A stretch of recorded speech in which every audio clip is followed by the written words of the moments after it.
dedicated themselves to ensuring that corruption is fought, so that Africa can realize our Agenda 2063, which is meant to transform Africa.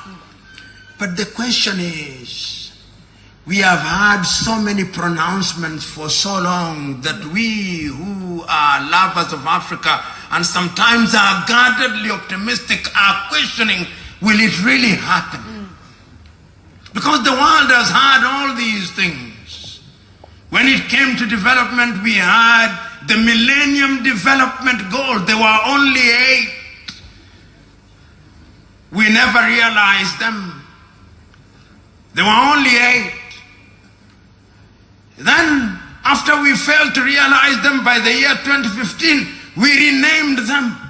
They are now Sustainable Development Goals, and they are no longer 8, they are now 17. It would appear that the more we apply an antidote to this wound, the bigger the wound.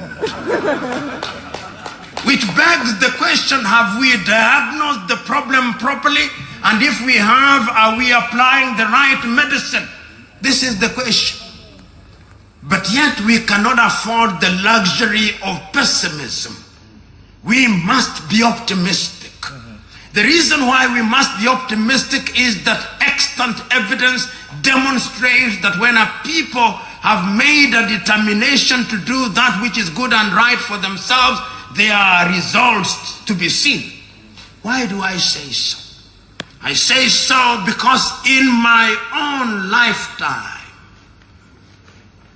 as a young boy, as a teenager, as a young adult, and now in my middle age, I have seen countries that were God-forsaken rise because they decided to fight corruption. I remember in 1975, Brazil was a backwater country. Then there came men and women in Brazil who said, we have lost many years, we are going to change Brazil. And one of the things that they said they would fight is corruption. Several years down the line, Brazil now is in the jet age. I travel Embraer from Brazil.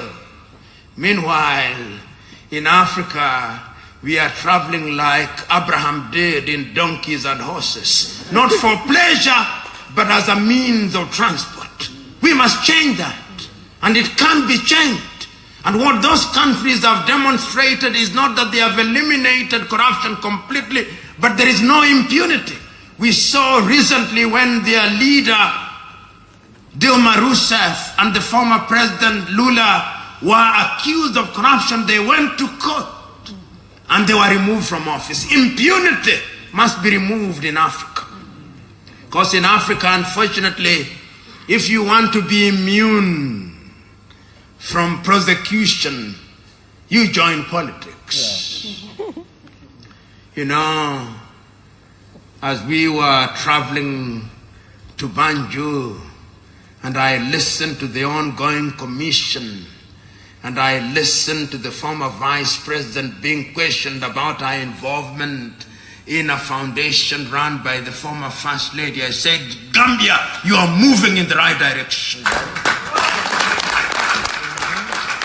You know, whether that particular process leads to prosecution or not, it sends a very strong message that no matter how high you are, when the time is right, if you engage in any conduct that is harmful to the country, we will have you a day at a commission or in court and we'll ask you uncomfortable questions and the nation will be listening. That is the way to go. And I have no doubt in my mind that in the fight against corruption, the first thing that we must do is to end the culture of impunity. Many Africans who are called leaders, but whom we must describe properly as misleaders, have escaped jail simply because they thought they were demigods. And the way they become demigods is that we protect them out of negative ethnicity. In many African countries, when a thief is arrested who is a politician, they run to their tribe, and their tribe is quick to claim them. They say, we know he's a thief, but he is our thief. And I'm saying that the thieves can have no owners. Thieves belong to a totally different tribe. They are the unrecognized tribe of Africa. And we must treat them as such. The first thing that we must do is to ensure that impunity is ended.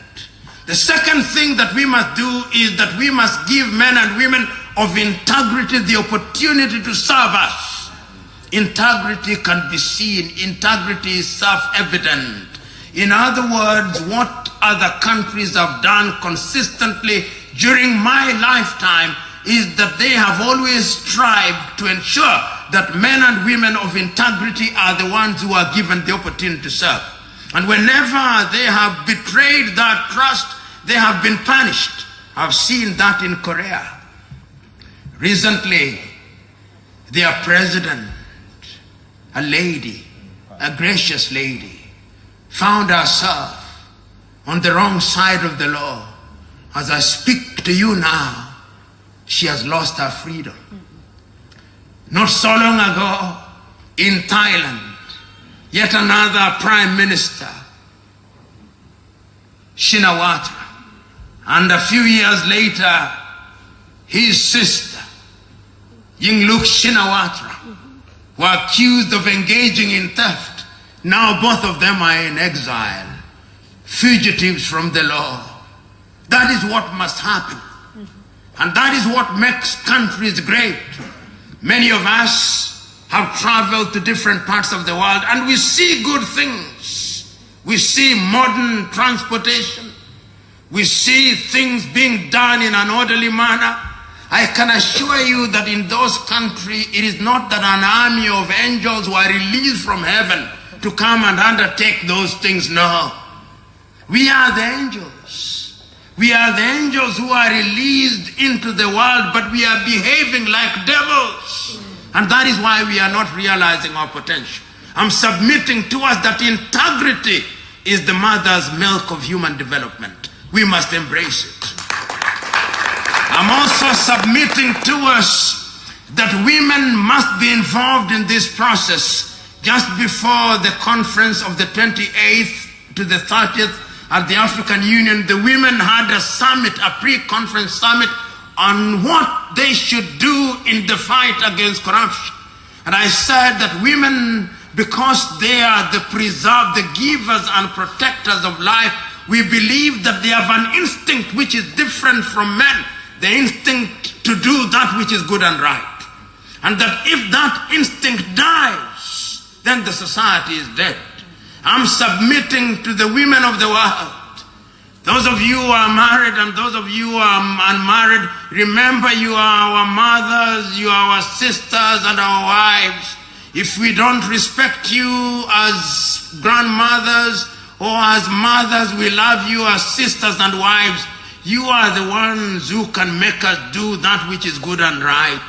When we come home with cars which we cannot explain, tell us to take it away, don't celebrate with us. And I believe that if women play their role in a positive way and consistently inform legislation and conduct and integrity, then Africa will realize our potential. I say this because women are the first educators. You know, when I was talking to the ladies from Ghanaians or the Gambians who are involved in civic education, she told me that one of the things that is disappearing in the Gambia are basic things that we used to do. Thank you. Please. Just good manners. Those are taught to us by our mothers. I'm submitting to you that even women can teach us integrity at home. When your child goes to school and comes with a sweater which does not belong to him or her, send him away. That is education in its formative and early stages. Why is this important? How you educate a young child very early determines who they are. Remember this famous, or is it infamous, statement of Adolf Hitler: give me a child at 5 and I'll control him or her for the rest of his life, depending on what you do to them. I'm saying that because education is also very important in the process of fighting corruption. What are we teaching our young men and women in schools? Are we miseducating our young men and women in schools, or we are educating them? Are we sharpening their appetite for the right or the good things? I do not know how pervasive gambling is here in Ghana, but there is a phenomenon that is now in Africa where young men and women want to be rich the day they are born. And I'm submitting to us that throughout history, the wealth that survives and thrives is the wealth for which you work. And you must always be aware that all wealth only has meaning if it improves the quality of the people's lives. You know, there is the story that is told, which story I always remind people who are in positions of leadership, is the story of the great Alexander the Great. Alexander the Great died at age 36, I think, in the year 326 BC, in the month of June, I'm told. And he said that on the day that he died, while he lay on his deathbed, he summoned one of his beloved generals and said, when I die, I want the following instruction to be carried out. 1, let my coffin be carried by the greatest and the best physicians. Number 2, let it be that in the coffin on which I lie, my arms should be laid outstretched. Number 3, let it be that as I have my coffin being taken to the grave, all the gold that I have should be strewn along. And the general asked, why do you ask that? In order to demonstrate to the world that no matter how good you are, when death comes, not even the good doctors will stop it. And for my arms which are outstretched, let it be known that I came to the world empty-handed, and empty-handed I go. And on the gold he said, all this gold that I came with, it is useless. When I die, I do not go with it. And that is what lesson we learn. That all the thieves that are now ravaging Africa must know that they will never leave with the things that they have acquired. They must know that before them there were great pharaohs of Egypt, and all we see are their great graves in the form of the pyramids. Ladies and gentlemen, fellow Africans, dear Gambians, corruption is a cancer that has ravaged Africa for too long. But as I said at the outset, Africa can no longer afford the luxury of analysis. We have analyzed for too long. Africa can no longer afford the luxury of agonizing. We have agonized for too long. Africa can no longer afford the luxury of rationalization. We have rationalized for too long. Africa can no longer afford the luxury of lamentation. We have lamented for too long. Africa can only afford one luxury, the luxury of embracing integrity, the luxury of being present in the arena of war, so that together we can fight corruption from Banjul in the Gambia to Addis Ababa in Ethiopia, from Cape Town to Cairo in Egypt. Because if we do, our health sectors will improve. If we do, our infrastructure will improve. If we do, our flights will improve, so that I don't have to take 24 hours to arrive from Nairobi, Kenya to Banjul in the Gambia, when one would have gone twice to the United States of America. If we do, we'll have good food. If we do, our mortality rate will reduce. If we do, our maternal mortality will reduce. And if we do, Africa will no longer be referred to as shithole countries. I have no doubt in my mind that it can be done, and the people to do it are us. And we must start now. And now is the time. God bless you.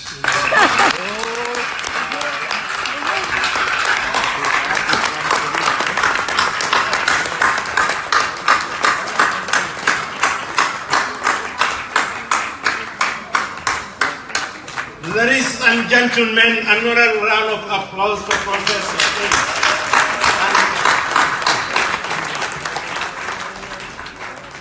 Thank you very much for that marathon speech. Inspirational on ethics and morals. Inspirational on the way forward for the development of Gambia, and added value for the current administration.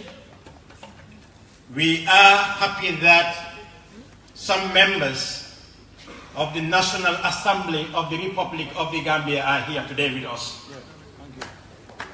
Because we all had them discussing the budget of this country, 2017 budget. And someone in the National Assembly said, what do we inject in this budget? Because we are spending. We are indebted. We are dependent on budget support. We are dependent on aid. But yet still, we have the most navigable river in West Africa. We have an ocean that we can actually tap resources from. We were having mining going on in this country for more than 5 years plus, and money was not paid into the consolidated revenue fund of this country. You are absolutely right, Professor. Professor, it is not corruption, it's looting. Those of you who have been listening to the Commission of Inquiries, ma wax ko ci wolof ak soose, am na ñu xam ne ñu ne ndax lii léeboon ndax luppeen fo ñi mu taalin ti ba ñi ko do min be kafo a sotata Gambia la ba halis bu ñoo wax ci commission bi da mus na am Gambia. Yes, it is real, it is true, but the truth is Gambians, we have been believed that politics is not about budget. Our budget. Politicians should come, dine, wine with us, drum, let the women dance, slaughter cattle, we eat. If you don't do that, you are not part of the game. Now young people are saying, if they don't give me money, I am not going to vote. So we are heading to another direction. 19 billion this year, national budget. More than 10 billion, or 12 billion rather, expenditure. Plus, you listen to most of the National Assembly members when they were debating, somebody said in the budget there is furniture, 2017, next year they will have furniture. And he said, what is happening to all those furnitures? Yes. So we have a problem. 225,000 Gambian children in primary schools. Tomorrow when they grow up in this country, they are going to ask questions. What have we been doing? Let's reflect on that. And we have to answer those questions. After school, right now, some of them will be on the streets up to 8 o'clock before they arrive home because they don't have transport. What have we done? Be careful. Professor have said he came to the Gambia and he listened to the Commission of Inquiry. Maybe another dispensation will come, there will be a Commission of Inquiry. When the military government came, they did the Algali Commission. Gambia Commercial and Development Bank total loan portfolio of 120 million was only given to 12 people in this country. When they came, 335 million was embezzled. You have young people in the rural areas. You have wells where waters are drawn with horse carts and donkey carts. You don't have access to water. But yes, still this country, we also had good issues. We are good men and women. If you talk to our elders, they will tell you, we used to produce the finest civil servants in West Africa, in this country, Gambia. It was a center of research too. So we have our own strengths, we have our own weaknesses.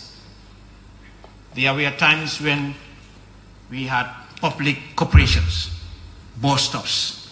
2 o'clock sharp, you are not at the bus station, the bus is gone. But we have lost it. As Adel have said, Auntie Adel have said, we are losing morals and things like that. Ladies and gentlemen, I was not anticipating that we will open the floor for questions and answers, right? But people, the audience are asking they want to ask you questions. We will open the floor for questions and answers. Wow. I will give the first 5 rows. Number 1 priority, I will be very biased. A woman who is an entrepreneur. Number 1.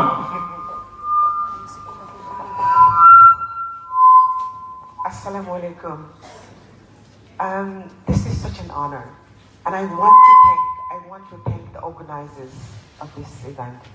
As I'm sitting here, I wish this was at the National Stadium, so that all young people in this country would have had the opportunity to listen to it for free. And today, as I'm sitting here, I'm saying, how can we make this possible? That Mr. Professor will bring you back into this Gambia and give you a bigger audience of young people to listen to you, because a lot of young people need to listen to this. So I'm really calling on anybody really who can make this happen to bring the professor again and make it free, so that at the Independence Stadium, this will be free. I want to talk about, in terms of young people, leadership has never been given to anyone. We as young people have to go get it. So, Professor, I'm just in awe. I'm so in awe of your presence. And I want you to talk about, because a lot of leaders are waiting, or young people, for leadership positions to be given to them.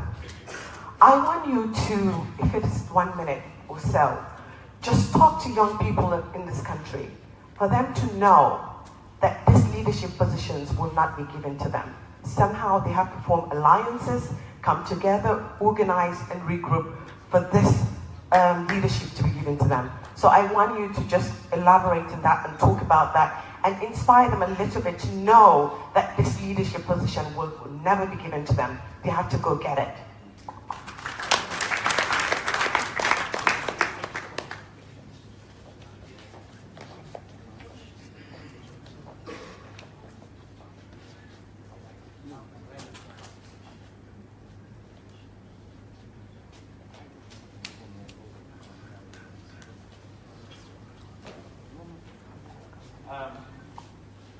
Announcement. Professor would like for you to kindly write down your questions and pass it on. That would be more effective. No. If there are many. If there are many. Yes. If there are many people. If there are few, we prefer it to be open. Yes, yeah. We flip. So that everybody can hear. 1, like 3, 2, and 3 here. 1. Yes. Question. Can you write your questions down? Pass it on so that a lot of people have an opportunity to, let's do that. Sometimes the question will not be well articulated as you write it, huh? No, so can we allow us to speak? I don't buy that idea of writing my question. I want to talk. Why can't they take 3 questions at a time? Huh? I don't really have a pen. It's not even, feasible. Paper, please.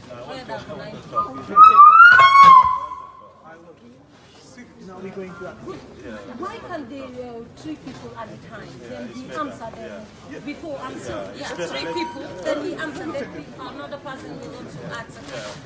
Yeah, that would be How many people have their questions written down? Yeah, I have mine on the phone.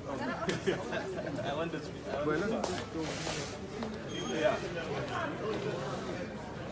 Yeah, comment. Yes. Yeah, I want to make a comment. There was one at this end. Those at the back, I will come to you. Let me give you. I'll come back. George? Good afternoon, everybody. I am honored to be here.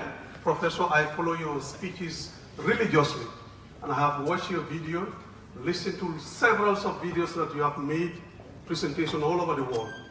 And I have been touched by your speeches. And what you said here is not different from what I have listed. But I just want to borrow your word like you used to say. I want to submit to you that we still have challenge of availability or access to water in this country, because I have been involved in the development of water resources in this nation. There are places like Sumana has highlighted that you use animals to draw water from the wells. And last week I was in the field and I saw somebody tampering with the tap that we have put, and this is an investment of 4.2 million euros. And I was talking to the water committee chairman, why do you allow this child to be there? He said, Africa, we are not organized. And I was touched. In your presentation, you talked about elections in Africa is more or less ethnic census, ethnic alliance. How do we ensure that we don't elect those thieves that we say or loot us into office if we try to divide the line between ethnic census and voting the right people? Are we now saying, or are you saying that because of ethnic census we elect thieves into office and ethnicity is an impediment to national development? And one of the things, I have my questions here, is, excuse me, you are a Kenyan by nationality. I listened to the news of the swearing of Odinga, and I was touched, and as an African, and I made a statement while I was driving home. I said, Odinga should be killed. And the guy said, why do you make such a statement? I said, because people have demonstrated, and they lost their life in the process of demonstration. You are a Kenyan by nationality.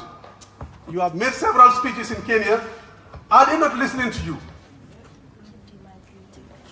Why do we have another president swearing after another president? That's treason. And I saw you in your full submission of the Court of Appeal in Nairobi supporting the incumbent government. You had a lot of criticism based on that, and I still subscribe that yes, you did the right thing based on your profession. But I want you to clarify, why do you support the ruling government in your submission of the legal case against the then election? Thank you.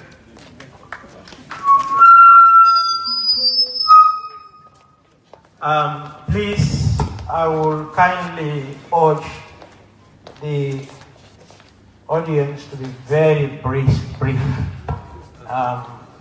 when you are making a deliberation or you want to ask a question, please.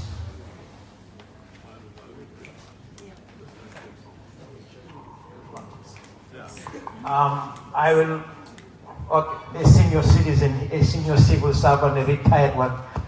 Patch 5, please. Thank you. I'm going to be very brief.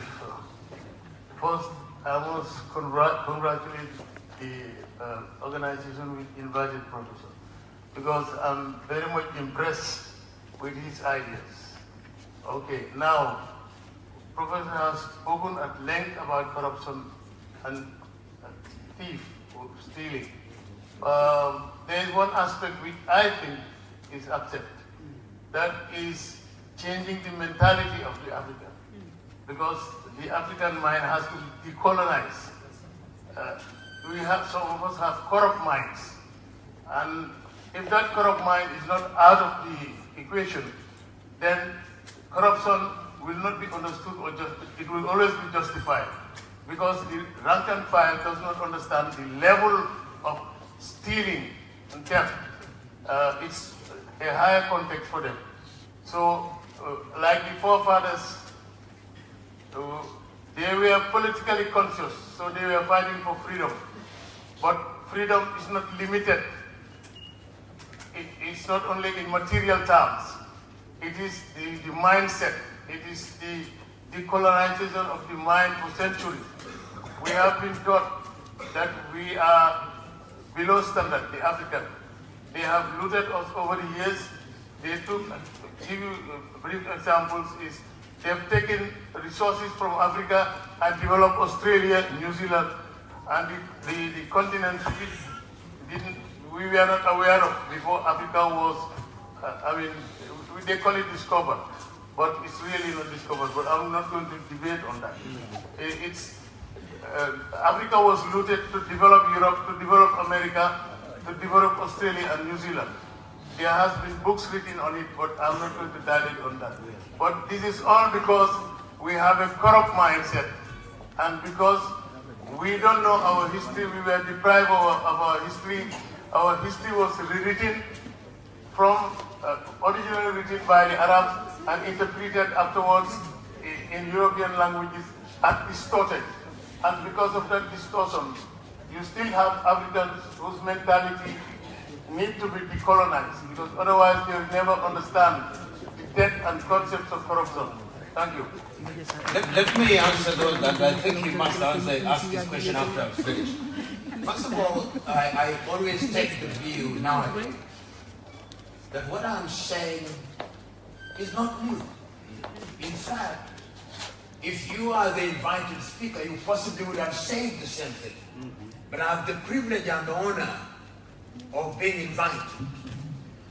And why I say that is that in the fight against corruption, we must all be warriors. And the truth be told, many of you who are older will remember that things used to happen efficiently. Things are still happening in quite a number of African countries. There are things that are positive that are happening. But in the early days, and I think it is you who said, even here in the Gambia, buses used to arrive onto the student. We used to have hot lunch. We used to have Kenya School Equipment Scheme. Books were supplied. And I'm sure they'll say that in Senegal and in many others. What happened? Something happened. The men and women that we gave the opportunity suddenly took the wrong turn. But yet, if you read, then there is a book that I would urge the younger generation to read. Why Africa is poor and what Africans can do about it, written by a man called Greg Mills. He gives the example of two African presidents who, when they left office, in the case of Kenneth David Kaunda of Zambia, after 24 years, he had only the equivalent of $8,000 US in his account. That is honest. Julius Kambarage Nyerere of Tanzania, when he left office, he had only one house in Dar es Salaam and another one in his rural home after 24 years in office. Here, much more recently for the younger people in Burkina Faso, Thomas Sankara, when he was assassinated in 1987, I think he had no house. In other words, Africans have demonstrated generationally that if they choose to do the right thing, they can do it. Kwame Nkrumah, when he was removed from office, had no house. Abubakar Tafawa Balewa in Nigeria, and the Sultan of Sokoto in 1967 in Nigeria, no house. Africa has known good men, and even as I speak now, in countries such as Botswana, Rwanda, efforts are being made. In Tanzania with John Pombe Magufuli, efforts are being made. In other words, Africa is trying, but what we are saying is that evil is more prevalent than good, and that is why we are not reaping the dividends. And the good lady talked about leadership. You know, Africa has also devised and defined leadership to mean political leadership. It is true that political leadership is the most influential, and if you want to change things, you need good leaders. But there have been great leaders who are never active politicians, but they participated in the political process. In the United States of America, if you ask them who is the greatest leader in the recent past, they'll tell you Martin Luther King Jr. And Martin Luther King Jr. was not involved in politics in a direct way. He was a moral leader. If you ask the Indians, who was your greatest leader? It was Mahatma Gandhi. He was a moral leader. In other words, we must have men and women within our ranks whose contribution is outside of politics, but they influence political processes. Sometimes you need that in order to bring genuine change. But those who want to join politics must also join politics with the good intention. Today, in many African countries, the greatest qualification is the possession of material wealth. So you have somebody who was a drug dealer or engaged in antisocial behavior. He comes with razzmatazz, brings musicians during the campaign period, distributes money and other goodies in both rural and urban Africa, and we elect them into positions of leadership. They will not change. The ballot box does not change anybody. It merely confirms that you have now given them the license to steal. In Europe and America, and progressively in Asia, when people want to join politics, hard questions are asked of them. We are not saying we are electing angels, they'll have made mistakes, but we are saying holding all factors constant. Have they shown a consistency of character that will ensure that if there is vigilance on the part of the electorate, then they will govern well? That is the question. Last week, a British minister resigned on the ground only that he arrived late for a question and answer session. And he said that I've been here for many years, I've never been late, I'm 5 minutes late, I have no business continuing to serve Her Majesty's government. In Africa, if you are a leader, your greatest demonstration of leadership is arriving late at events. Yes. Yes. In fact, in many African countries, when they are attending funerals, now that we have mobile phones, they have their agents who attend in advance, and they ask, have the people now arrived? Once they have received a confirmation that the people have arrived, that's when they arrive late to disrupt assembly. In other words, in Africa, leadership is meant to disrupt affairs. We must change that. We must change our narrative about leadership. We must make sure that our leaders are governors. And we have seen it in Europe, even young leaders. Look at David Cameron.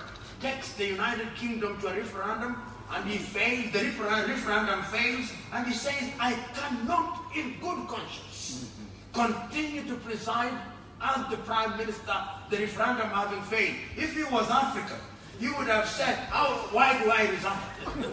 The referendum was not about me. I will preside over. In other words, we must also have certain taboos and ideals. Leadership is about the do's and the don'ts. What are the taboos about leadership in Africa? What are they? They are not there. And young people must participate. If you look at the history of Africa, and the older ones who are civil servants that have participated will remember in the early 60s, those who are in positions of leadership were in 20s and 30s. They were young men and women. How old was Kwame Nkrumah in the 1950s? How old was Sir Dawuda Kairaba Jawara? Yeah. How old was Amadou Ahidjo? How old was Patrice Emery Lumumba? How old was Leopold Sedar Senghor, Modibo Keita, or Nyerere? They were in their 20s and 30s. And they really were committed. They sacrificed. They took time and they served their countries with dedication. And I'm submitting to you that this is what you must do. You must demonstrate leadership when you are at the university, when you are in colleges, in the little things that you do. And you must be committed to what you are doing. The problem, the reason why people go into parliament today in many African countries is simple. The quickest way to unearn wealth in many African countries is to join politics. We must reverse that. We must ensure that we go into politics to serve. And that also demands that the people are vigilant. Democracy is about the eternal vigilance of the people. If we talk about democracy and the people are not vigilant, immediately you become a parliamentarian, then people treat you like a demigod. And this only happens in Africa. I do not know whether it happens in the Gambia. What happens, I see it even in my rural village. We elect individuals, we call them the MCAs or councillors. We know this individual was not a very intelligent person. Immediately the fellow is elected. When there is an assembly of very serious people, we invite them to share his wisdom. Say, where did he acquire the wisdom? Simply because he was elected, we knew he was a hard boy here. Does the ballot box make people wise to stand them into Solomon? No, it does not. And we treat them, they have no wisdom, and we say he shares wisdom with us. And we do that 10 times, they now think he's wise. We must, in the nature of things, make people know that leadership is about service and humility. And I believe if we do that, then it can be done. To me, what I was listening to some Indian woman in a clip, and she's talking about, very sensibly, she said, when all is said and done, life is about food. And food is used here as a term of art. Food can include good life, it can include water and all those things.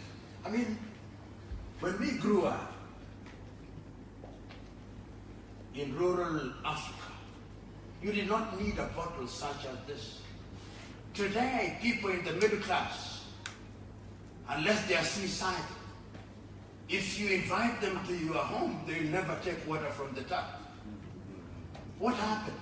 That in the 60s, we did not have this. Today, this is a multi-million-dollar industry. And most of the water, the bottled water that we are drinking in Africa is made by Coca-Cola or Nestle of Switzerland. The middle class are taking this. Why? The Gambia River, the river here. Why don't we use it? Why don't we use our underground water resources? What are we doing? Is it because there is shortage of legislation? Africans produce very beautiful pieces of legislation. What do we do with it? I'm submitting to us that the ability of a country to conduct her affairs is measured by her ability to feed her people. China, 1.4 billion. Have you ever heard of starvation in China? Today, in my rural home, which is on the Lake Victoria, we are buying fish from China. China. In Nigeria, and quite a number of African countries, chicken from Brazil. Chicken cannot grow in Africa. That we might buy chicken from Brazil. Why? eggs from Romania. If you go into any restaurant here in the Gambia and in many African countries, you'll find butter from Denmark. It is all about governance. It is all about pride. Rice. Where are we getting our rice from in most African countries? These are the questions that we must ask, and we are saying that it is a function of leadership. The reason why sometimes we import all these things is because some politician or some bureaucrat wants to make money. Suppose we made a deliberate decision today that we want to grow our textile industry. Can we have a textile industry here in the Gambia? Can we have textile industry in Kaduna in Nigeria? The beautiful clothes that we are wearing in many parts of West Africa, they are, if you find out, they'll be made in Austria, in Belgium, or in the Netherlands. Your shoes will be imported from Italy. Then you are surprised that we don't have jobs. We are employing our young men and women engaged in informal sector. In fact, when you run across Africa, informal sector should now be the formal sector, because it is the dominant sector. Why are we calling it informal and yet it's the dominant sector? So there is a sense in which we must ask all these questions. The peanut that we have here, are we exporting it and then importing peanut butter? Which is what we do. Don't we know how to grind peanut so that we can label it and send it to other parts of Africa? Tomatoes, we are importing sun-dried tomato from Spain in many African countries. We are eating jollof rice here in the West, but where are we getting the rice from? So there is a sense in which all these is a function of leadership. Then there is the question of ethnicity. There is nothing wrong with ethnic groups. They are to be celebrated. The Mandinka must enjoy being Mandinka. It is a good thing. The Wolof must enjoy being Wolof.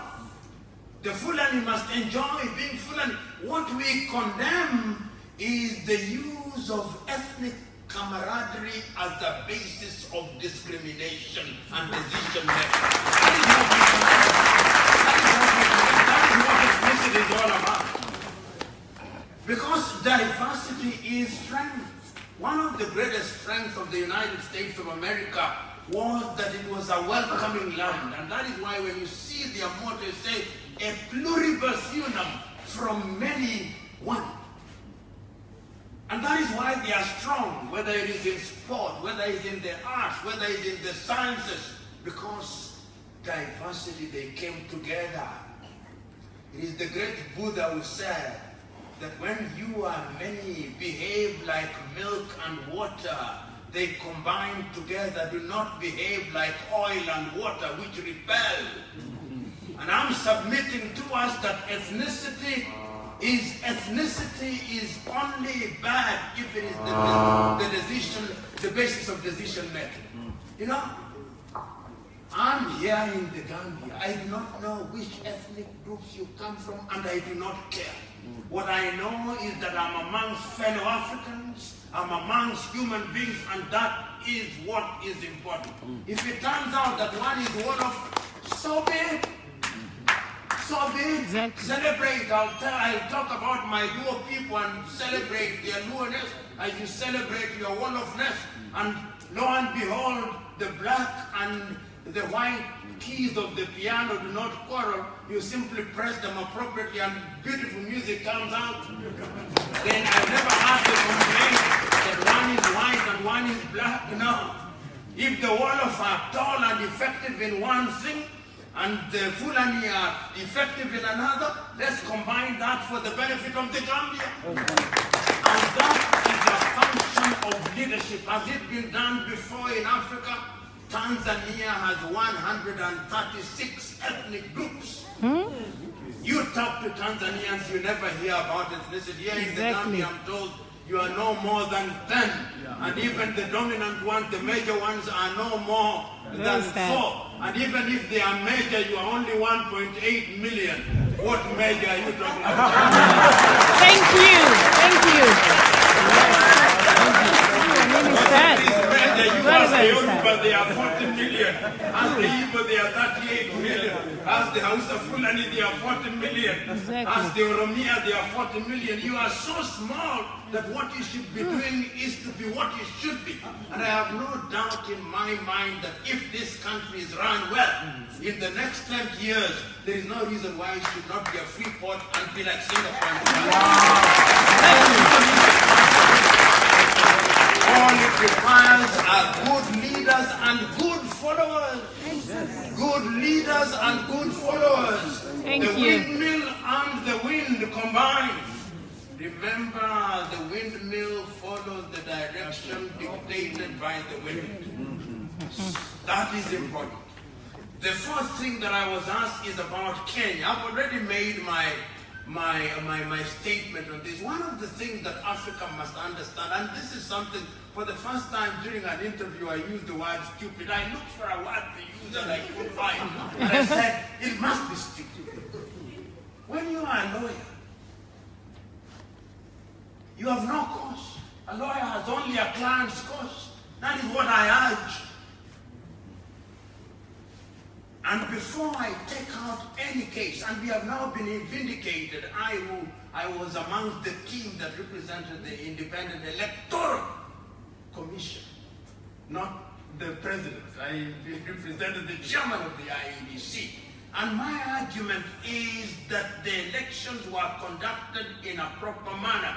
But no election is perfect. If you find a perfect election, that is a rigged election. A perfect election is rigged. Even if we were to conduct an election here, there will be a problem. Somebody will not mark the thing properly. We will undercount and overcount. And that is why it is said that technical processes cannot invalidate an election. In my view, the election, the decision of the majority, and this is what is forgotten about, it was not a unanimous decision, it was a majority decision. One judge was unwell, did not participate. It was 4-2, and I believe that in the next 2 years, if it is not already being believed, it is the minority decision that was the correct jurisprudence. That is my view.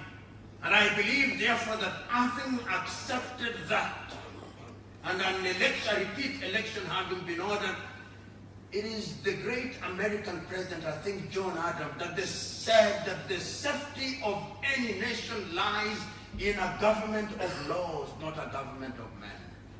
Laws.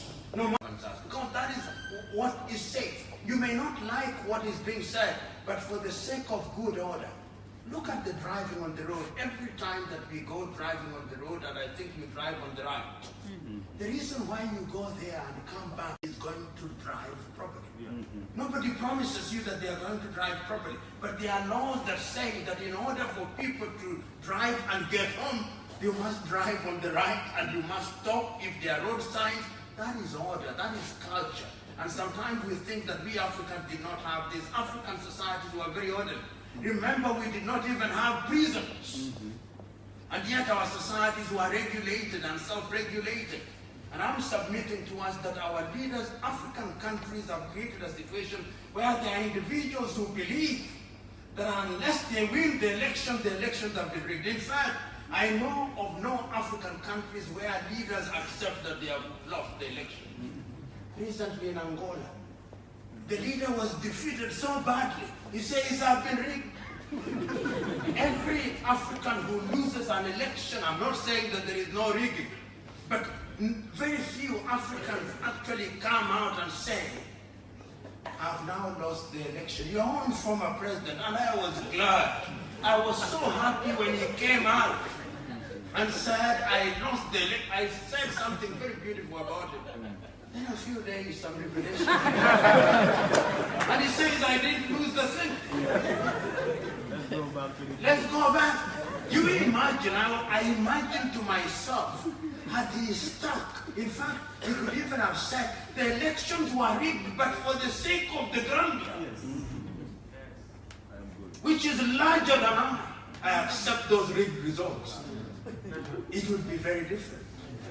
That is what we want, a culture that in any competition there will be a loser and a winner. And I'm submitting that that is what ought to happen. Unfortunately, in Africa, we don't accept that because once again of this ethnicity, I belong to the same ethnic community as Mr. Odinga who saw himself, but I don't agree with it. I don't agree with it. The assumption that one must come from my ethnic community for us to benefit from what? The government ought to serve all of us, using our resources. And as long as we don't kill that, there'll always be problems. But yet I think that those who are in positions of power should also accommodate.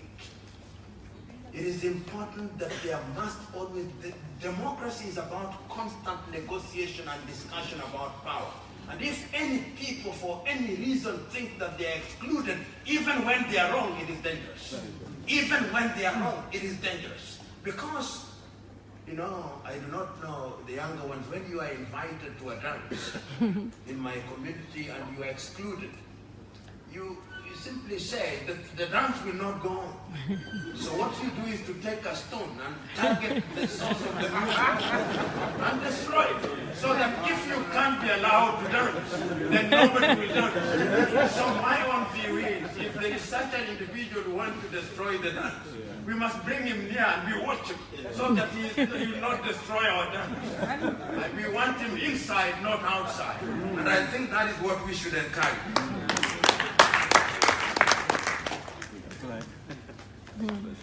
You know, somebody is asking how can we eliminate corruption if the people who are the voters are themselves corrupt. I think in many ways African countries have now tried to criminalize corruption and bribe taking. I know Tanzanians have now even banned the whole idea of having the electorate being treated to lunch and rice and all those things. It is not very easy, but I think there is a beginning. Even these countries in Europe and America that you now see, there was corruption, but they have fought it. It's something that must be fought on a daily basis. You know, corruption is a sin, even from a pure religious standpoint. It's not just a crime, it is a sin. If those of you who are Muslims know, the Prophet talks about it and against it. Those of you who are Christians know Christ talks about it.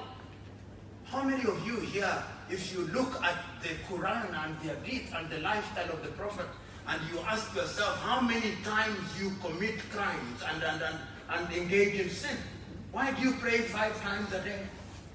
It's because you are a sinner, and you are sinning even as you sit here by word, thought, and deed. By thought, you are sinning. And if you read the story of the Prophet Muhammad when he went to heaven, he wanted you people to pray 500 times. He was told, no, you will be doing nothing. So that is when he went back and he was told, reduce it to 5. In his encounter, if you read the story in his encounter with Abraham, was it Abraham or Moses? With Moses, he was told, how? Go and reduce the thing to 5. And even 5 is very burdensome for some of you. So you imagine if it had been kept at 500. So there is a sense in which we must engage in constant political discord as I think Africa, there is a book that has been written by a Ghanaian traditional ruler. Is called Professor Nana Kobina Ketsie. Nana Kobina Ketsie should be known to West Africans. He was a professor of political science at the University of Cape Coast until last year, and is the traditional ruler of Esikadi in Cape Coast. And he's written a book about African culture and development. And he's asking a question which I think Africans should ask, and I'm responding to your question. What is wrong with our traditional models of government? Because this thing called democracy is giving us trouble. This thing called political parties. You know, what is a political party? In my country, political parties are simply ethnic groups and arrangements together, and we call them parties. But are they really political parties? And he's suggesting that perhaps there is something in our traditional governance which we should consider in order to redefine democracy and make democracy Afrocentric and also country-specific. Because even when we talk about Africa, Africa is very diverse. If you go to the different ethnicities among the Wolof, or the Fulani, or the Mandinka, they were a governance system. Is it possible that the Gambia can be retained as Gambia, but in local areas there are certain aspects that are dictated by modernized methods of culture? Is it possible? Has it been done in the recent past? Yes, Switzerland. If you read the story of Switzerland, Switzerland was at war until one general said, you are French speaking, you are Italian speaking, you are German speaking, you are Romance. Let us create a country called Switzerland. Let us divide it into cantons. You, the Germans, will govern yourselves. You, the French speaking, will do so. You, Italian speaking, will then have a central government in Bern. And how many of you know who the president of Switzerland is?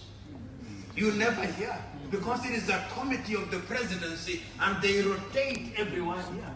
Perhaps in order to demystify this president in Africa, we can rotate it, and in Africa, we can rotate it every 6 months.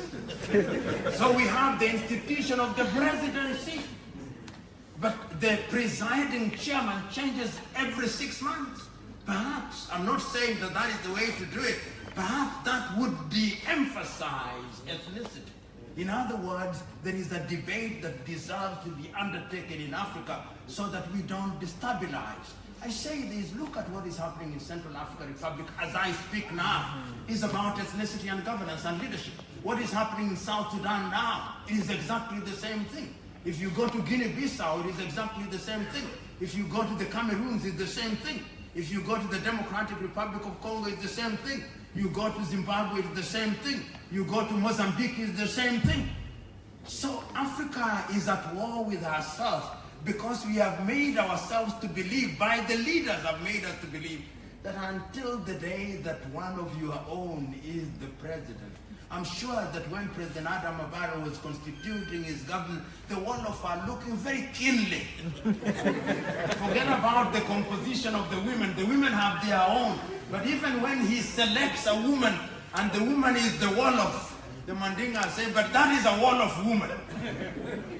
Those are the contradictions. So that there is the women question, but even within the women, there is also the ethnic. And that, perhaps here in Gambia, is not a major issue. You come to my country, you know what ethnicity is. We are now rated as one of the most negatively ethnicized countries in the world. Why? I'm leaving the Kenya School of Law as the director on the 16th day of March, having served my full term.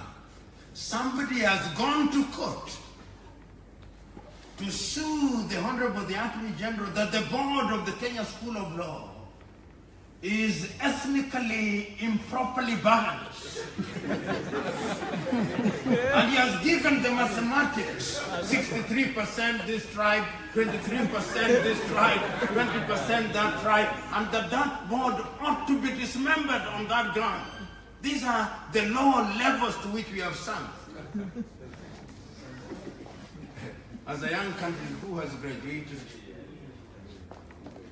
you know, bad governance is also a product of the quality of the leaders. And I have faith in young people. And recently, you remember the young people, and I believe that the older people here will tell you, I was young, but I was keen. Look at what happened in the recent past because of the activities of the young people. In 1968 in France, during the famous student riots, nowadays in Africa, students riot at university because there is no meat. In the 60s, people were not rioting because there was no meat. They were rioting because there were issues of governance. And they made petition. It's the young people who rose in France in 1968. In 1980 in South Korea, during the dictatorship of Dae Jung Kim, I think it was the young people who came to the street in Seoul, South Korea. Seoul was a country just as backwater as any other country. From 1980 to date, and you will remember, Today you go to any supermarket, including the room or even the hotel, the room where I'm staying, the television on the wall is LG. The phones, half of the phones here are Samsung. The cars or the earth-moving equipment is Hyundai. Why? Leadership and young people, compelling leadership to do the right thing. Why? In truth, in the next 20 years, it is you who will be in positions of leadership. It is you who will be cabinet ministers. It is you who will be permanent secretaries. It is you who will be leaders in the private sector. What kind of leaders are you going to be? And those young little boys that I see as I drive from Dakar to Banjul, where are they going to get employed? If at my hotel this morning there was a young Chinese who is barely 23 years looking for jobs, if as I walk now I see on the road from Dakar there is Chinese traditional medicine. I didn't see a word of traditional of breakfast. Continental English.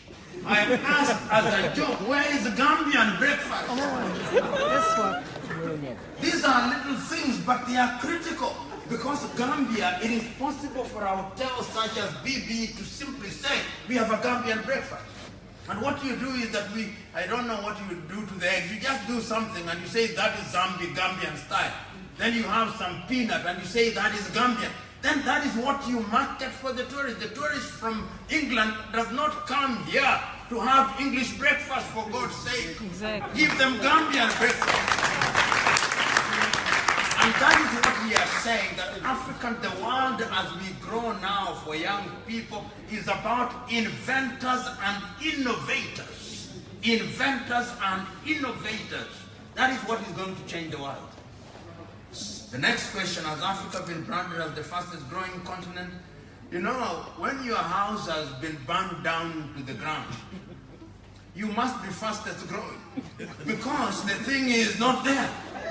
But he who has a mansion who is merely repairing roofs, it can't grow. It is repair work. The reason why African countries are growing at one time, that is no longer the truth. I know last year, for example, Angola was growing at anything between 8 and 9% because the oil was doing very well. That has gone down. Ethiopia is now doing very well at anything between 8 and 9%. Tanzania is at 6.8% or 7 or thereabout.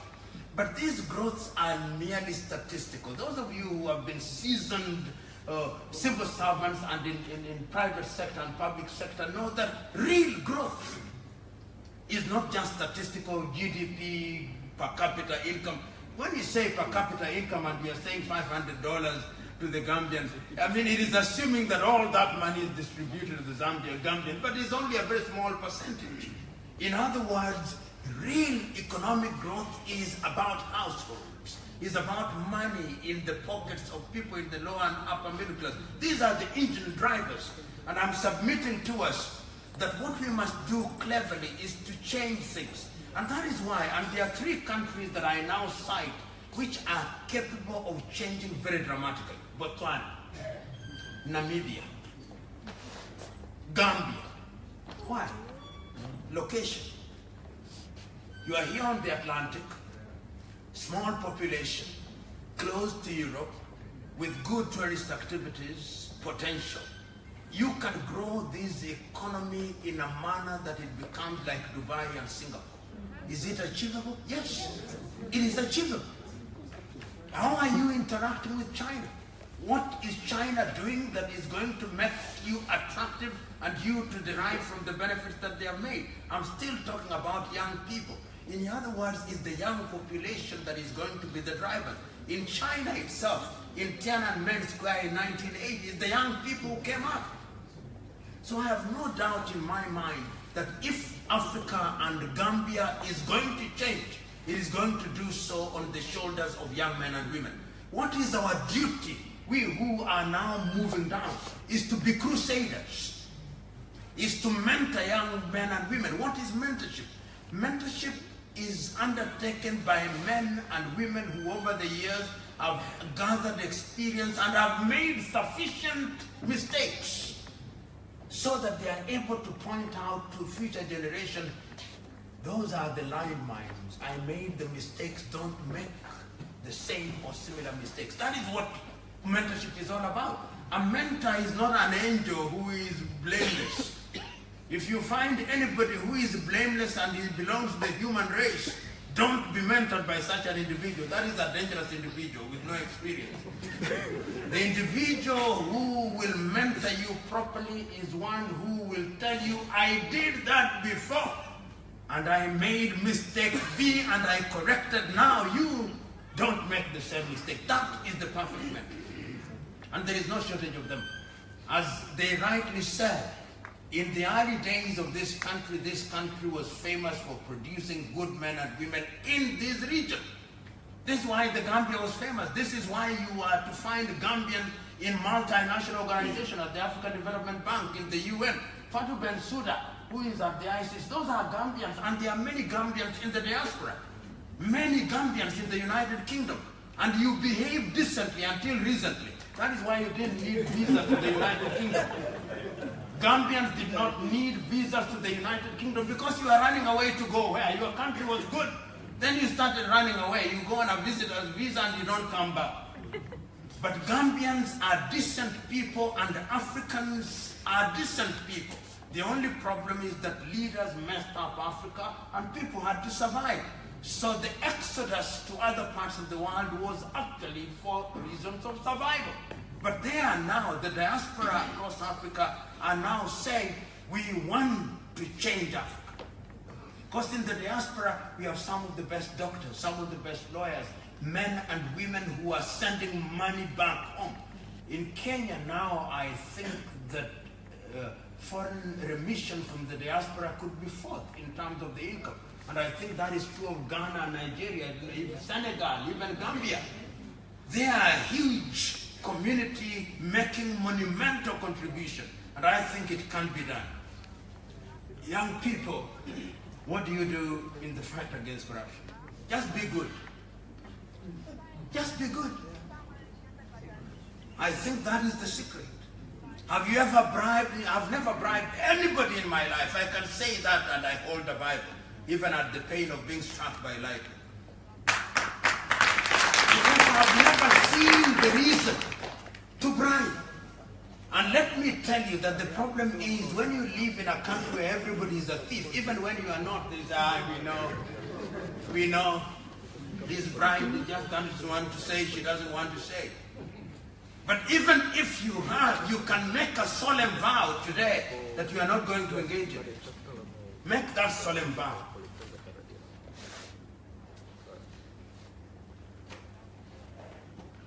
Oh, somebody's talking about solar energy. Last year I went to Namibia, and at the airport in Isaiah Kotoka they say that the sunlight in Namibia can light the whole of Europe. I said, why can't it light Namibia? Why are you talking about Europe? And it is true what they are saying. Namibia, with the Namib Desert, with the Kalahari, if you harness solar power, you would be amazed. Today I was asking my very good friend, brother here, where do you get your energy from? And he said it's from oil. That is too expensive. You can't industrialize. Too expensive. We must look for something. We must go hydro. We must go solar.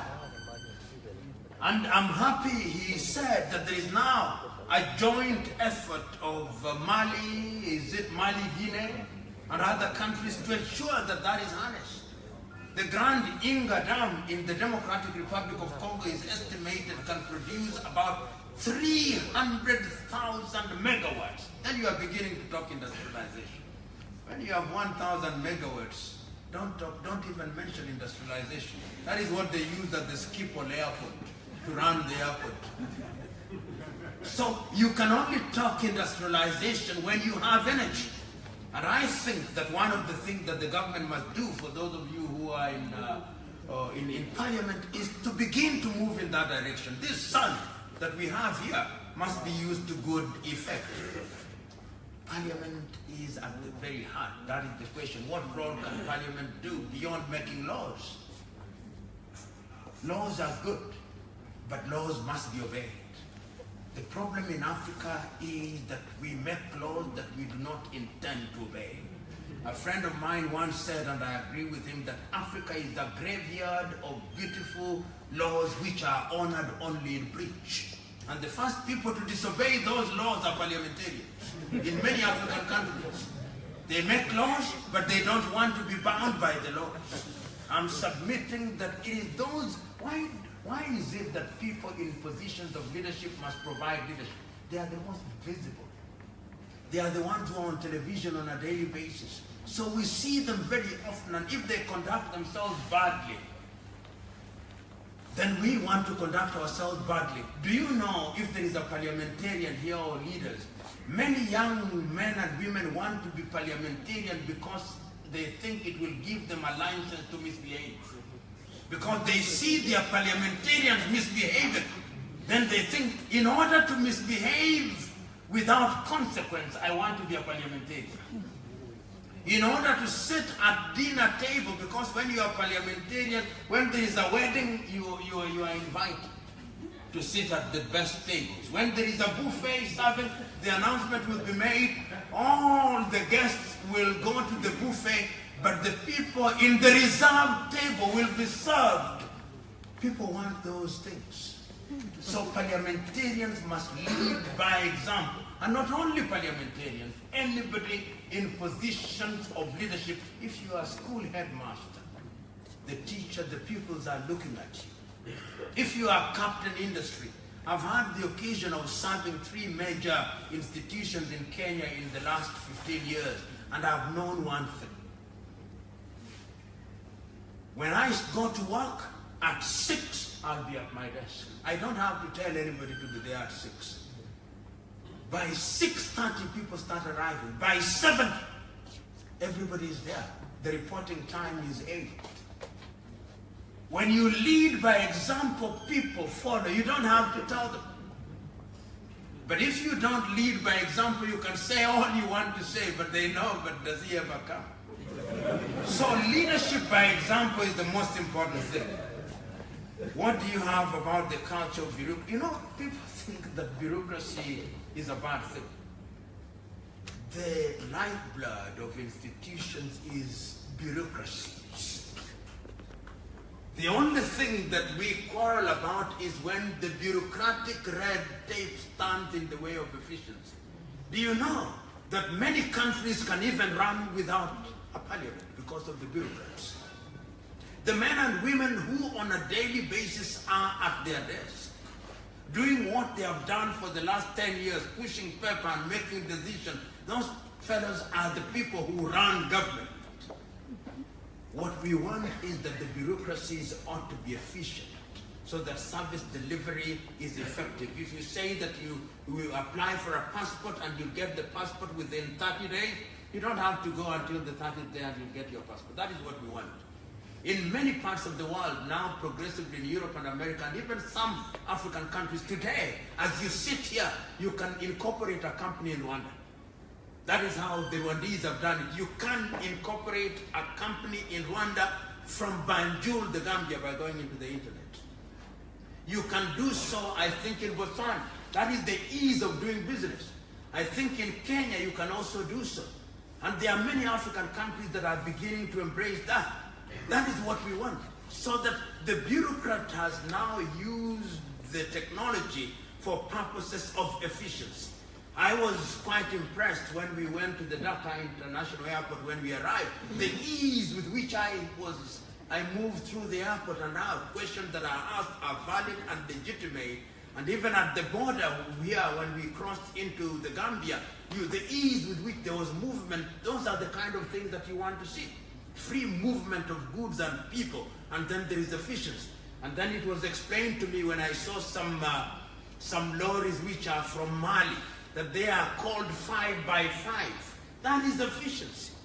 And these are the things that we want to do, and once there is service delivery, then the world will move in the right direction. The dream of a United States of Africa, I've always taken the view that a united Africa is a good thing. And part of the frustration that we have in the world, when I was a little younger, I had this idea that I had all solutions to the problems of the world. I now know better. There have been better men than I, there will be better men and women than I. My duty is to make my contribution. And my contributions, your contribution sometimes is to plant a seed. This dream of united Africa, will it be achieved now? In your lifetime? Perhaps. Perhaps not. But the fact that we are talking about it suggests to me that it's something that people desire. And there are decisions that have been made in the recent past which I think are very good. And these are regional. Look at ECOWAS. Some of you may think that ECOWAS is a talking shop, but your country is a testament to what ECOWAS can do. During your crisis, it was the voice of ECOWAS, amongst other things, that energized you internally. The reason why you rose internally is because there was a big brother watching out there. A big brother that was saying, you continue acting. If certain right decisions are not made, we are going to act. The bigger you are, the better. The Liberians will tell you that but for ECOWAS, they would not have known the peace that they have known in the last 12 years and a transfer of power, which was peaceful. And I'm quite certain that there are stories to be told. And I hold the view that if ECOWAS is united, and I'm told that there is a meeting going on here of ECOWAS beginning to talk about a common currency. Is it called the eco currency? In East Africa, we are also talking about another currency. The Central Africans have the CFA franc in Southern Africa, and I believe it is block by block. Remember, the United States of America started with the 13 original states, and when they met in Philadelphia in 1776, the decision and the intention was never actually to make a United States of America. The decision and the intention, the agenda of that meeting was to perfect the acts of the Union. So I believe that possibly in the next 50 years we'll become closer and closer. Only last week there was the opening of the skies to ensure that there are direct flights to as many African decisions as are possible. I now know that in many African countries you can get passports on arrival. Kenya has said that, Rwanda has said that, Ghana has said that. And free movement, we are thinking of a railway under Africa Agenda 2063 to have a railway line from Addis Ababa to Banjul in the Gambia and Dakar in Senegal. And I hold the view that these are achievable. And it is your generation that is going to work at it. I am happy that, okay, nowadays there are quite a number of Gambian students in Nairobi, Kenya, so that you don't have to go to Oxford and Harvard and Yale. You can, I'm not saying you should. But you should also be looking to the university at Lagos. You should also be looking at the Cheikh Diop University. You should also be looking at Furabe. You should be students going here in high school to Achimota College. In other words, and there should be Kenyans coming to the University of the Gambia. It is through such cultural exchanges that we are going to create an Africa that is sustainable. And somebody is asking about fellowships. I believe that the African Union has now started an internship program. And I think that that internship program is going to be very good. And perhaps even in East Africa, here in West Africa, they have a Pan-African university. And there is going to the African Academy, which is going to be housed in Kigali in Rwanda. So you can see that the movement is there. You can see that there is a pregnancy. The thing that we must not do, that pregnancy must not be sustainable. There must be a delivery. There must be delivery. Pregnancies must never be sustainable. There must be a delivery. You know, this idea that politicians are corrupt by nature is also not true. I believe that the society also defines the quality of the politician that they have. Those of you who are familiar with the Scandinavian countries will know that because the people, the level, and this is why education, and the right education, somebody talked about decolonizing the mind. It is critical. I think it is you who talked about decolonizing our own Ngugi wa Thiong'o. has written a book, Decolonizing the Mind. And there is a book which I commend to younger people. It was written in 1933 by an African American called Carter G. Woodson. And in the book he was questioned, what is it that we are teaching our children in schools? Because how many of you here have watched the film Roots that dramatizes the life of Kunta Kinte? You must, every Gambian must, because Kunta Kinte was, you remember when he went to the United States of America, he says, I'm Kunta Kinte from Jufure village, I'm a Mandinka warrior. Why was that important? He was beaten and beaten in order for his name to change to Toby. Ultimately, he agreed to Toby, but he told his children never to forget the name Kunta Kinte. We must recreate the Kunta Kinte in us. Each one of us has a Kunta Kinte. Why do I say that having Kunta Kinte is important? That is self-awareness. Once you become self-aware, then you acquire esteem. Once you acquire esteem, then you do things that are right for your being. Then you are proud of who you are. And I'm submitting to us that when we do that, we are then capable of achieving things in a very effective way. And it can be done, and indeed it must be done. And I think that self-esteem is what then makes people elect good leaders. The Scandinavians, people don't talk about, they are very quiet. Norway, Denmark, Switzerland, Sweden, Finland, these countries, free education, free health. That is what we need.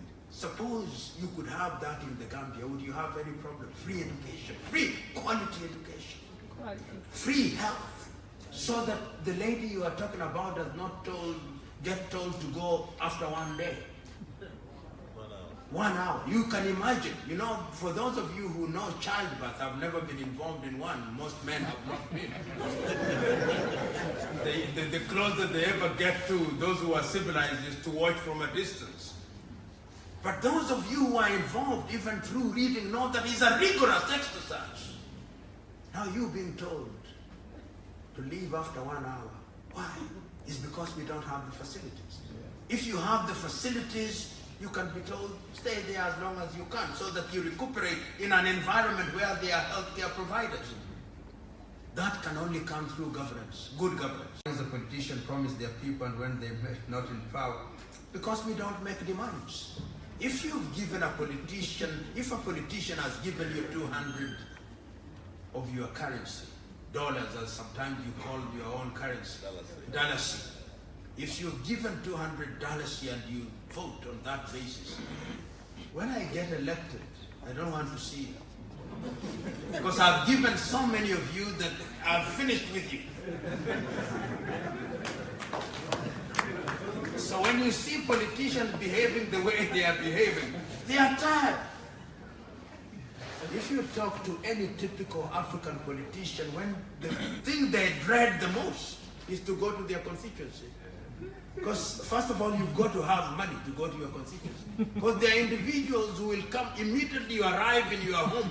They are there in the morning. They are eating every meal with you. And they think that they have freedom to your kitchen, to your everywhere. And if you don't give them the freedom, in these days of social media, they are on Facebook saying all manner of unprintable things about you. And on Twitter and on Instagram. And so if you talk, I believe each politician in the Gambia or anywhere in Africa should write a 10-page thing saying the life and times of a God-forsaken politician. You'll be amazed at what they go through. It's because you want to be bright. But the day you simply listen to their agenda and you are moved by it, your relationship is defined very differently. And they know they'll serve properly and serve you with dignity and like servant leaders. So we too, the electorate, are the problem, particularly the younger generation. I'm told the women are the most faithful voters. When they have taken a bribe from you, and they do, they ensure they vote. The young ones, don't even vote. But in the recent past, even women have become very dangerous. They take from everybody. I remember at one time, I don't know whether they sing during elections here in the Gambia. It's one song. And when the politicians arrive, the only thing they do is to insert the next thing. In my rural village, there is one that they say that you are the one who is known. This is your time. So there are 10 politicians, the same song, and all of them tell you that this time it is you.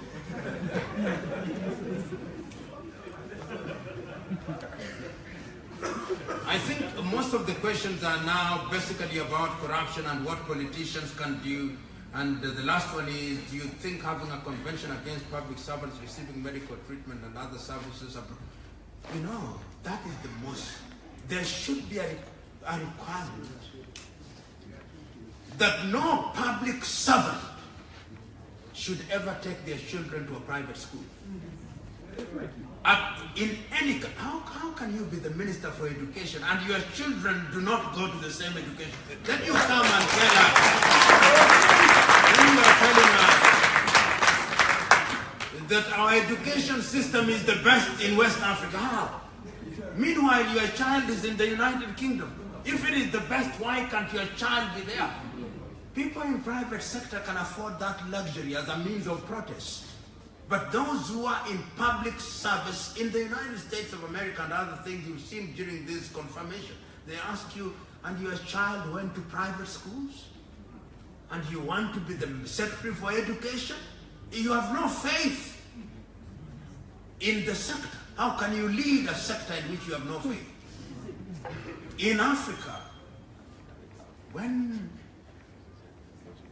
a parliamentarian or a minister as much as coughs, the next thing you hear is that they are in London to get medical treatment. When they go there, they discover that they are being treated by Gambian doctors because they did not provide the right environment for that Gambian doctor to come here. A good Gambian doctor comes here in Banjul. There is no theater to conduct an operation. There is no medicine for anesthesia. They make a prescription. There is no medicine. And year in, year out, you look at the budget. I listened to the First Lady of Nigeria, Aisha Buhari, making a statement which I loved. And she said, I'm going to make that statement in the presence of the head of the medical department at Aso Rock, the presidency's hospital. That there is no medicine. When I was sick, they told me to take the next plane to the United Kingdom. I refused. Because I want to be treated here. And it is, let me tell you, and I wish that the new president, His Excellency Adam Barrow, would be different. He has had the advantage of working in the United Kingdom. He knows it is not angels that work there. It is human beings. Human beings who made a deliberate decision that we want to do good. And what are the good? With a population of 1.8 million, what can he do? Health sector, we are going to do a referral hospital or improve the referral hospital here, going to public health, so that things like cholera, things like, those of you who are in that sector know, you can reduce people who go for curative medicine by simply going into public health. Ensure that you don't have these ailments like cholera, which are born out of lack of hygiene. It can be done. Going to the public sector, make sure that the things are delivered, and it can be done. And I think that one of the things that must be done is for the president, and I believe that the president, having been 1 year in office, and the circumstances under which he came into power are such that he still enjoys moral authority. He still enjoys it. So he can make certain pronouncements which he can follow through to improve education, to improve healthcare. Have a blanket ban. Nobody in the public sector is going to take their children for studies in Europe during their high school. If they graduate and they go out there, Of course, the politicians will grumble and will begin to make enemies, but even God had enemies. So who are you when you are in leadership that you can't have enemies? Then he does that in the public sector and does that in all those sectors. In a nutshell, without purporting to have answers for any of your questions other than my own views and thoughts, what I'm saying is that what we are asking for can be done. Why do we have the confidence that it can be done? Because it has been done. Do we have the men and women who can do it? Yes, we have men and women who can do it. Look at my brother here. In the field of tourism, what can he not do? What can he not do? He's been there. He has made mistakes. He has made strides. He can be an advice for the government of the Republic of the Gambia. Adelaide there. What does she not know? Which conferences has she not attended? She's no longer interested in attending conferences. She just needs to be given good food and good environment and advise the government on all matters relating to women. In other words, if you look for men and women who have accumulated experience this country has, and if they don't have them in West Africa, they are there. And if we need them from outside, which I don't think we do except for sharing experiences, Africa has the ability. And there are men and women in their diaspora who are waiting to contribute, even if they don't come physically. I'm one who no longer believes that our men and women in Europe and America must necessarily come back. They need to, some of them, but there is a contribution that they can make even where they are. And that contribution is what is going to catapult this country and the continent on a totally different trajectory. And I am not, as I've said many times, a Jewish prophet, nor related to one. But the signs of the time are very clear. Africa is moving in some direction. If we remain on that trajectory, and if we are vigilant, let me tell you, this continent in the next 20 years will move in a totally different trajectory. And then, of course, the other thing, and this is the last question that I've been asked that I'll answer, human rights. You know, when you have bad leaders, then they have the inclination to abuse people's rights because they are not doing the right thing. The abuse of human rights is a product of bad governance and lack of accountability. When people are doing the right thing, then they need not abuse people's rights. When they are serving their people honestly and diligently, they don't need to torture anybody. They don't need to arrest anybody other than in accordance with the law. But when they are engaged in criminality, when they are thieves, then they are threatened, then they don't want to leave office. When you hear somebody who does not want to leave office, it's because they are making mistakes. Let me give you an example. Even in little organizations, there are individuals who don't want to be promoted. You promote them, then they are annoyed. I do not know whether in Gambia you have such individuals. You promote somebody, then they are annoyed. Why? Because in that position they are receiving bribes and they are thieves. If you move them, then they are going to lose opportunity. There are fellows who are entitled to 30 days leave. They don't want to go on leave. And even when they're on leave, they find an excuse to come back to the office. Why? Because they must be at that station so that those who are bribing them will find them. They can't rest. So we must create an environment where such individuals are not there. Or even if they are there, the environment is so hostile that they cannot survive. Because honesty is a very good thing. Everybody benefits in an honest environment, and even theft disappears. You go to Europe and America, things like house burglary, they are very minimal because people have basic needs. Everybody has basic needs. So, of course, you'll find a few miscreants who will always want to engage in things to satisfy their inclination. But generally, things will happen in a proper way. And I think that is the direction in which we must move. And for the Gambia, there is a renewal, there is a rebirth in the Gambia. But we must remember that democracy is about eternal vigilance. Eternal vigilance. If you are not vigilant, even the gains that you have made can be lost.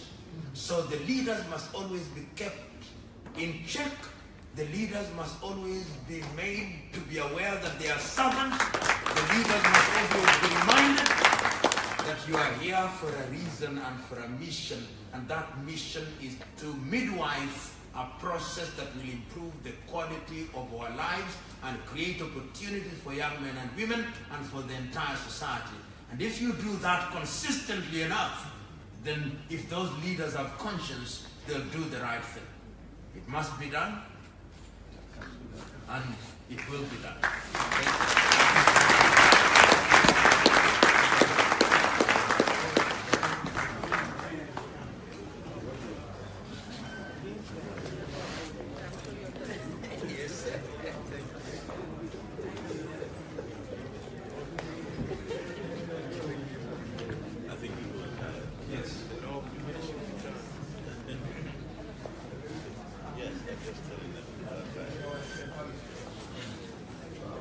Thank you very much.